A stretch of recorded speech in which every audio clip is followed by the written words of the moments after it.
Masya Allah tabarakallah, sampai dijelas di tengah jalan mogok. Sakitnya nggak seberapa, malunya.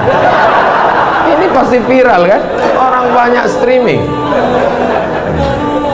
Maksud saya itu tadi adik-adik yang men-shooting, kalau mau di-upload tolong yang mogok tadi diedit. Soalnya nanti Vespa yang mogok yang dibully Pak Anies juga. Pokoknya apapun yang terjadi di Jakarta ini semua salah Pak Anies.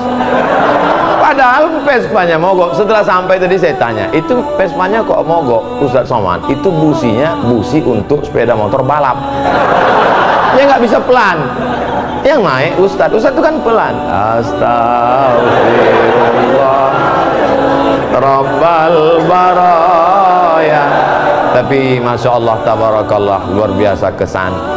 Sudah lama saya tidak naik Vespa, ini sudah puluhan tahun. Ternyata kalau kita ikut anak muda itu luar biasa. Kita pun ikut muda. Saya sekarang ini rasa-rasa umur 24 aja sekarang. Masya Allah tabarakallah. Ternyata saya datang tidak diminta untuk peletakan batu pertama, tapi menyaksikan tanda tangan prasasti peresmian Masjid Cut Nyak-Din yang akan ditandatangani oleh Gubernur DKI Jakarta. Saya nggak apa-apa takbir karena udah siap. Saya berdiri di samping. Tadi fotonya udah diupload. Alhamdulillah, Pak Gubernur, Pak Komjen Pol, saya di samping. Yang lain-lain sore udah nggak lihat lagi. Kenapa masjid ini begitu hebat? Padahal kalau dilihat bangunannya biasa aja, sempit, panasnya luar biasa. Tapi kenapa orang-orang hebat ini bisa datang kemari? Apa ceritanya? Saya di mana-mana ceramah itu tidak, saya selalu apa yang ada di mulut saya sih. Saya penceramah yang tidak pandai sindir menyindir itu.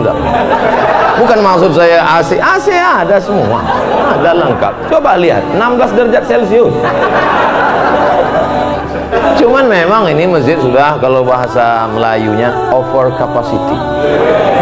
Ini kita ini kalau menurut WHO, World Health Organization, ini sudah di luar ambang batas kewajaran. Ini kita sedang berebut-rebut oksigen ini sekarang. Ternyata masjid ini dari namanya luar biasa. Bapak Ibu, saya di rumah ada menyimpan 10 pucuk rencong.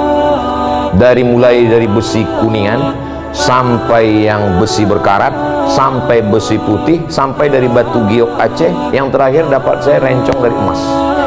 Setiap saya pakai itu selalu saya pegang, takut jatuh. Ada di rumah. Saya bangga punya rencong, saya pajang di lemari. Terakhir saya dapat berita, ternyata apa kata orang Aceh, rencong itu senjata perempuan.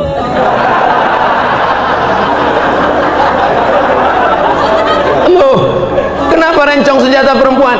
Karena itu membunuh dari jarak dekat. Perempuan Aceh memegang rencong.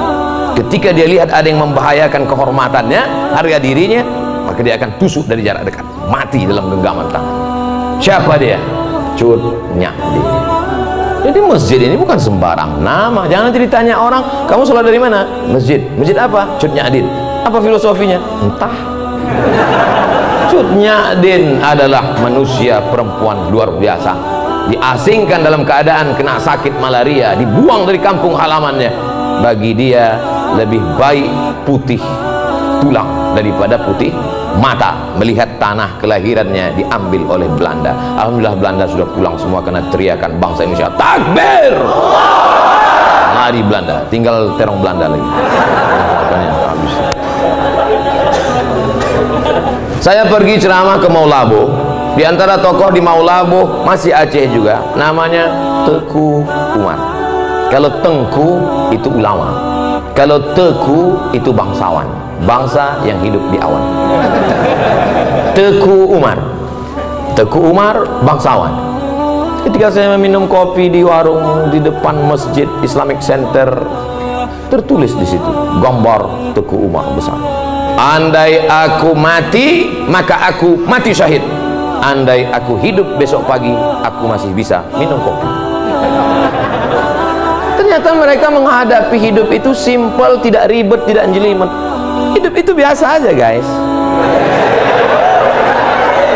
Jangan terlalu hidup ini dibuat payah. Andai aku mati malam ini, mati syahid. Andai hidup besok pagi, masih bisa minum kopi. Hidup sudah pahit, jangan minum kopi pahit. Tapi jangan ditulis di baju kaos. Ini banyak anak muda dapat ide langsung tulis, hidup sudah pahit, jangan minum kopi pahit. Dipakai sholat berjamaah. Bahaya, teman di belakang yang senyum. Makanya kalau ke masjid jangan pakai baju yang bertulis tulisan, polos aja seperti baju saya, baju Pak Anies. Kami tidak